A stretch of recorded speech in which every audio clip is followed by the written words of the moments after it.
জুমার দিন কোন মুসলমান যদি 100 বার দরুদ শরীফ পড়ে, কতবার? 100 বার। সাল্লাল্লাহু আলাইহি ওয়াসাল্লাম বলেন, সাল্লাল্লাহু আলাইহি ওয়াসাল্লাম, এটাও কিন্তু দরুদ শরীফ। সাল্লাল্লাহু আলাইহি ওয়াসাল্লাম, এটাও দরুদ শরীফ। এই যে 3 বার সাল্লাল্লাহ পড়লাম, ফেরেশতারা এগুলো লই মদিনা শরীফে পৌঁছায় দিয়েছে। সাইয়াহিনা আলাল আরদ, ফেরেশতারা এভাবে ঘুরে বেড়ায়, দরুদ এবং সালাম গুলো লই মদিনা শরীফে পৌঁছায়। হযরত বলেন, যারা আমার রওজা মোবারকের পাশে আসে সালাম দেয়, সমেতু, আমি নিজের কানে শুনি। 100 বার দরুদ শরীফ যারা পড়বে, আল্লাহর পয়গম্বর সাল্লাল্লাহু আলাইহি ওয়াসাল্লাম বলেন, 100টা দিলের আরজু, মনের আশা আল্লাহ তাআলা পূরণ করে দিবেন।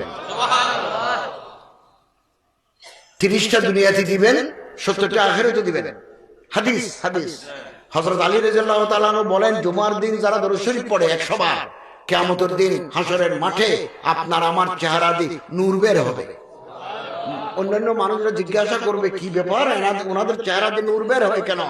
তখন আশেপাশের লোকেরা বলবে, ওনারা দুনিয়ায় থাকতে জুমার দিন 100 বার দরুদ শরীফ পড়তো। সেগুলো